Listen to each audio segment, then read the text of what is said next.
Assalamualaikum warahmatullahi taala wabarakatuh. Salam Ahad. Hari ni saya kat hospital. Saya nak tunjuk dari pagi tadi sebenarnya gila ramai orang bersusul. Tadi lagi penuh ni. Ambil drive-thru apa? Drive-thru lupa pula drive-thru apa. Drive-thru PCR test. Okey. Drive-thru PCR test. So, apa saya nak cakap dengan you all hari ni? Pasal banyak orang mesej saya mengenai COVID test. Jadi bersama saya adalah saya punya CEO Hospital Mawar Medical Center, Dr. Ong. Saya nak tanya dia kita akan cerita dua benda je kat sini.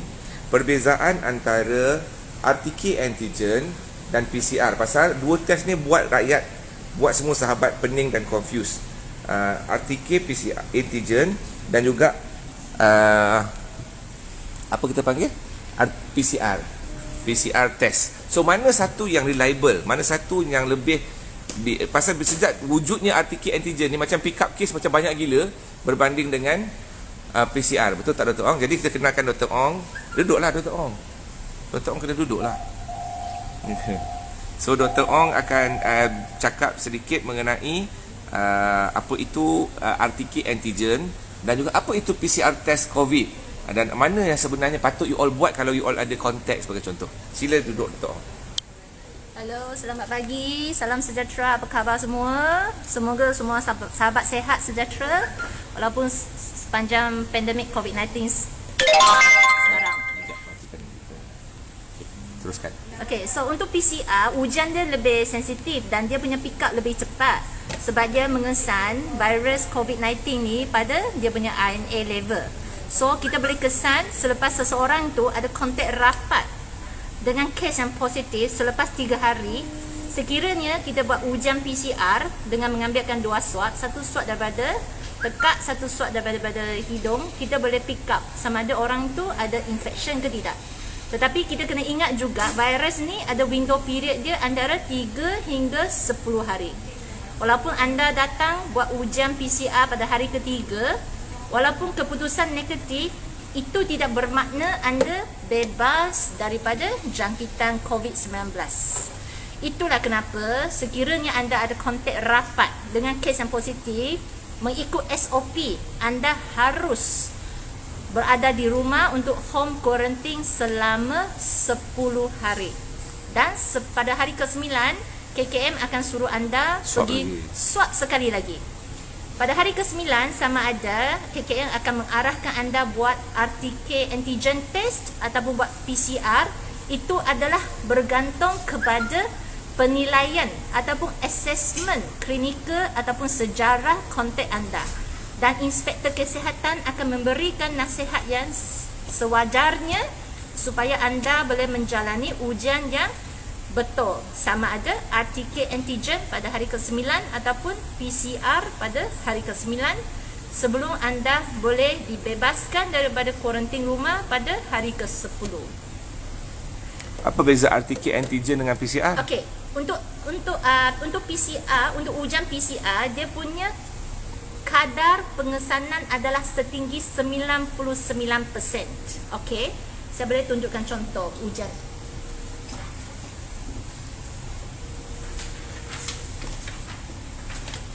Okey. Manakala untuk RTK antigen sebab dia mengesan protein. Antigen adalah sesuatu protein yang kita kesan.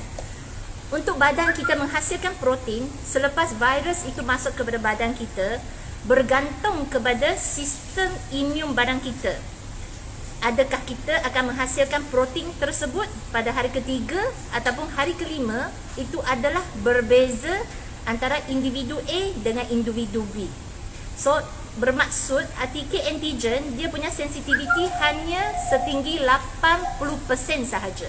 Sensitivity 80% apa bermaksudnya kalau 100 orang datang membuat ujian RTK antigen, ada 20 orang kita akan gagal mengesan dia sebagai positif. Manakala sebenarnya kalau kita buat ujian PCR, yang 20 orang ini ataupun 20% orang ini adalah sebenarnya positif untuk COVID-19. Kalau dia expose, adakah dia boleh pilih salah satu ataupun dia Untuk mengikut SOP kerajaan sekarang, sekiranya anda adalah kontak rapat kepada kes positif COVID-19, SOP dia lah ada melakukan ujian PCR pada kali pertama. Okey, kemudian walaupun result adalah negatif, anda akan diarahkan home quarantine selama 10 hari. Pada hari ke-8 ataupun hari 9, KKM akan memberi temujanji untuk mengulangi ujian kali kedua. Itu boleh buat RTK antigen ataupun buat ujian PCR bergantung kepada arahan pegawai kesihatan. So first time mesti PCR? First time mesti buat PCR. Oh, tapi ada orang datang buat RTK masalahnya. Why? Pasal cheap.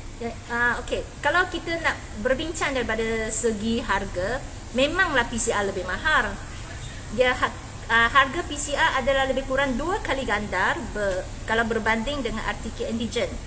Itu adalah sebab kaedah ujian PCR adalah lebih rumit. Oh, okay. Dia melibatkan teknologi yang canggih, PCR method, dan dia melibatkan tenaga kerja ataupun pegawai makmal yang lebih mahir dan kena pandai membuat PCR. Dan mereka perlu peralatan biosafety cabinet, analyzer semua, dan dia punya reagent pun sangat mahal. Semua imported daripada Jerman. Manakala RTK antigen adalah seumpama macam ujian mengesan kehamilan. Dia adalah satu rapid test kit. Hanya perlu walaupun dia guna swab juga, tetapi prosesnya lebih ringkas dan keputusan boleh didapatkan dalam masa 1 jam, dan dia tidak memerlukan peralatan makmal yang canggih, dan dia tidak memerlukan latihan yang lebih rumit untuk pegawai makmal yang menjalani ujian tersebut. Itulah kenapa harga PCR adalah lebih mahal berbanding dengan kaedah RTK antigen. Di Mawar?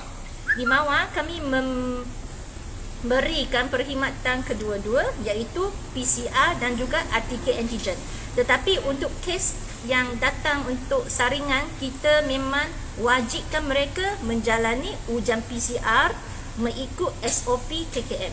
Manakala RTK antigen adalah untuk warga asing daripada contohnya kilang, daripada syarikat, di mana itu ada program, itu merupakan program kembali bekerja. Itu adalah RTK antigen, program kembali bekerja, sama ada anda pakai SO ataupun bukan pakai SO punya regime. Okay. Doktor nak explain tu ke? Sensitivity tu? Explain sikit lah. Okey, macam RTK antigen tadi kita dah sebut. Kalau RTK antigen, kalau anda boleh tengok pada sini, dia ada tulis sini. Okey. Antigen. Ini adalah RTK antigen. Sensitivity 84%. Apa maksudnya?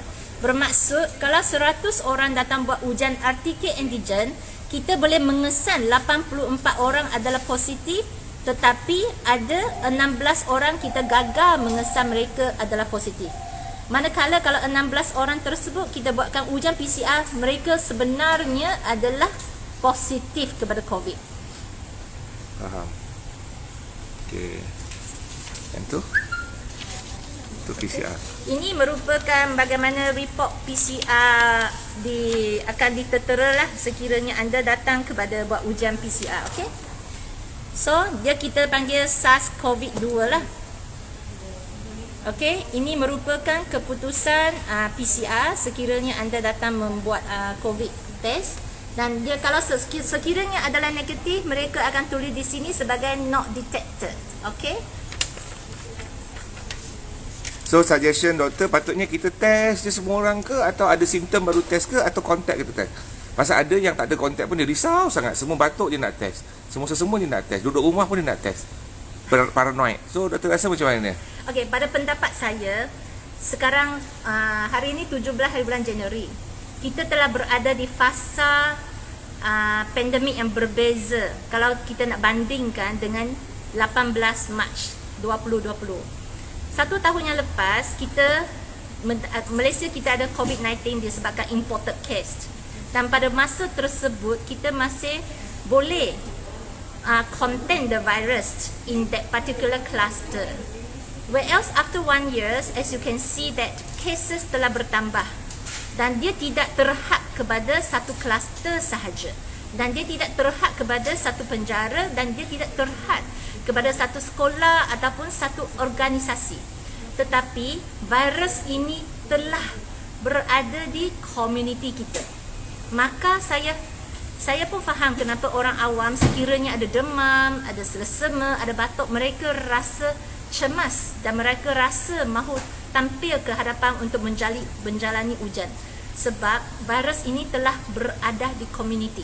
Sekiranya anda risau, bolehlah buat ujian tersebut, tak ada masalah. Tetapi ingat, kalau risau kena buat PCR, bukan buat RTK antigen. Sebab RTK antigen kesan dia punya kadar pengesanan hanya 80% sahaja.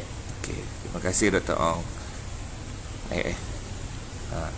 Ada soalan tak? Ini Dr. Ong, dia kepakaran dia memang dekat lab.